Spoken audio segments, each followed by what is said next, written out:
क्या कोर्ट ऐसा आदेश देती है क्या? या कोर्ट को कुछ और देना था, या कोर्ट को न्याय करना था? लेकिन साथियों, कोर्ट ने न्याय नहीं किया। और मैं फिर कहता हूं, इस देश में सरकार तो सरकार, अदालतें भी न्याय नहीं करती हैं। लगातार आप मेरी कई वीडियो देखोगे, मैंने बार बार कहा, इस देश की अदालतों पर कम से कम मुझे विश्वास नहीं है, क्योंकि यहां पर न्याय नहीं होता है। मैं कहता हूं, गलत तो नहीं कह रहा था कि घड़ियालू आंसू हैं, मगरमच्छ के आंसू रो रही है सुप्रीम कोर्ट। बल्कि मैं इसीलिए कहता हूं, 12 तारीख को एक बड़ी मौत दिल्ली में हो गई। सुप्रीम कोर्ट की मौत हो गई। वो पहले से ही बीमार थी, लगभग 1 साल पहले से आईसीयू में थी, और अब 12 तारीख को उसकी मौत हो गई। क्योंकि उसे ये बात से चिंता ही नहीं है, कोई सरोकार ही नहीं है, इस देश के लोगों की दिक्कत क्या है।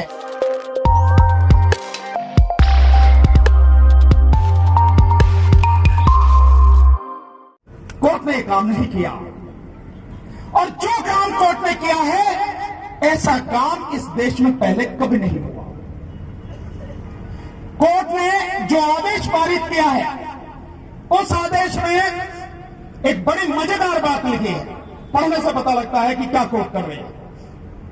कोर्ट ने कहा, ये कमेटी तो हमने अपने लिए बनाई है, 4 लोगों की कमेटी बनाई।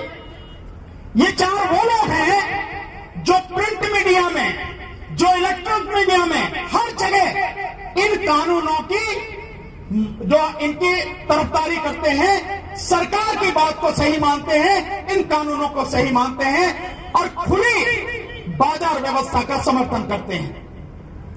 ये वो लोग इनकी कमेटी बनाई, जिनमें से एक चले गए, छोड़ दिया उन्होंने, भूपेंद्र सिंह मान साहब ने। और पता क्यों छोड़ा? क्योंकि उनको जो भारतीय किसान यूनियन थी पंजाब में, जिसके ये नेता थे, उन्होंने पहले इनको साथ ही बिठाना बंद कर दिया था, क्योंकि राजनीति कर रहे थे, और अब उसके बाद में उन्होंने निकाल दिया। जब निकाल दिया तो इन्होंने इस कमेटी से भी इस्तीफा दे दिया। 3 लोग रह गए। और उस कमेटी के विषय में कहा है कि इसलिए बनाई है ये कमेटी हमें बताएगी कि इसमें से किस प्रावधान को हटाया जा सकता है। आप समझ रहे इस बात? किस प्रावधान को कानून में से हटाया जा सकता, मतलब संशोधन किया जा सकता है। तो संशोधन करने की बात तो सरकार ही कर रही है, अब कोर्ट भी यही बात कर रही है। तो क्या माना जाए कि कोर्ट ने आदेश देने से पहले सरकार से पूछ लिया था कि क्या करें भैया? तो जो सरकार कह रही है वही कोर्ट कह रही है। इसका मतलब यह है कि सरकार के साथ में कोर्ट पूरी मजबूती से खड़ी हुई है, और वही कर रही है जो सरकार चाहती है। तो क्या न्याय मिलेगा? नहीं मिलेगा साथियों। इसलिए मैंने बार बार कहा है, लगातार आप मेरी कई वीडियो देखोगे, मैंने बार बार कहा, इस देश की अदालतों पर कम से कम मुझे विश्वास नहीं है, क्योंकि यहां पर न्याय नहीं होता है। अदालत को वो काम करना था। और जब कहते हो बूढ़े बच्चे, और यहां पर महिलाएं बैठे, तो आपको रात दिन लगा के, हर दिन सुनवाई करके 2-3 दिन में इसको खत्म करना था ना मामले को। आपने इसकी डेट भी लगा दी है कि कमेटी 2 महीने में आपको रिपोर्ट देगी, और कमेटी 10 दिन में अपना काम शुरू करेगी। इसका मतलब हुआ 2 महीने 10 दिन ये मामला कोर्ट ने ही टाल दिया। इतना दर्द है अदालत को, इतना दर्द है बच्चों का, बूढ़ों का, महिलाओं का, कि 2 महीने 10 दिन टाल दिया। तो मैं कहता हूं, गलत तो नहीं कह रहा था कि घड़ियालू आंसू हैं, मगरमच्छ के आंसू रो रही है सुप्रीम कोर्ट। बल्कि मैं इसीलिए कहता हूं, 12 तारीख को एक बड़ी मौत दिल्ली में हो गई। सुप्रीम कोर्ट की मौत हो गई। वो पहले से ही बीमार थी, लगभग 1 साल पहले से आईसीयू में थी, और अब 12 तारीख को उसकी मौत हो गई। क्योंकि उसे ये बात से चिंता ही नहीं है, कोई सरोकार ही नहीं है, इस देश के लोगों की दिक्कत क्या है। इस देश के गरीब, मजदूर, किसान किस तरह से जिंदगी बिता रहे हैं, उसे कोई लेना देना नहीं है। उसकी जिम्मेदारी क्या है, कानून सही है या नहीं, इस पर चर्चा करना। और तुम जो काम कर रहे हो वो तुम्हारा काम नहीं है। और मैंने 12 तारीख को यह बात भी कही थी कि हो सकता है ये स्टे जो दिया गया है, ये स्टे भी कहीं इसीलिए तो नहीं दिया गया कि स्टे के बाद में अब गोदी मीडिया हल्ला मचाएगा, भाई अब तो सब कुछ मिल गया किसानों को, कानून रुक गया, और काहे को बैठे यार सड़क गिरे जाते क्यों नहीं यार, अब भी यही पड़े रहोगे, सबको सब परेशान कर रखे तुमने, जाओ यार उठ के। तो कहीं ऐसा ना हो इस चक्कर में, और अंदर से भी आवाज उठने की हाँ यार स्टे तो हो गया, छोड़ो क्या करोगे, चलो, और आंदोलन खत्म हो जाए। मेरी ये बात आप उस आदेश को पढ़िए, उस आदेश की आखिरी 6 लाइन पढ़िए, 6-7 लाइन, उन लाइनों में यही लिखा है। मैंने तब तक पढ़ा नहीं था, लेकिन मैं जानता हूं कैसे काम, यही लिखा, उसमें लिखा है भाई अब तो किसानों की बहुत बड़ी अचीवमेंट है, एक्स्ट्रा ऑर्डिनरी आदेश पारित किया है कोर्ट ने, उन्हें अब तो बड़ी सफलता मिल गई, तो अब उन्हें जो संगठन है अपने साथियों को कहना चाहिए, किसानों को, चलो यार अब क्या करोगे, यहां बैठकर चलो, अब तो अपने अपने घर चलो, यहां क्या करोगे, यही बात लिखी आदेश में। क्या कोर्ट ऐसा आदेश देती है क्या? या कोर्ट को कुछ और देना था, या कोर्ट को न्याय करना था, लेकिन साथियों कोर्ट ने न्याय नहीं किया। और मैं फिर कहता हूं, इस देश में सरकार तो सरकार, अदालतें भी न्याय नहीं करती हैं।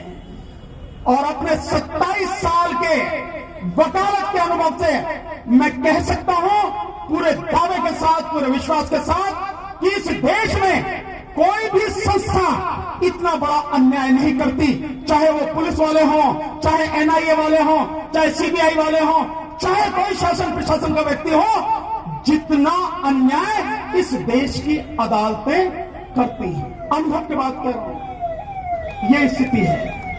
इसलिए साथियों हमारा संघर्ष लंबा चलेगा।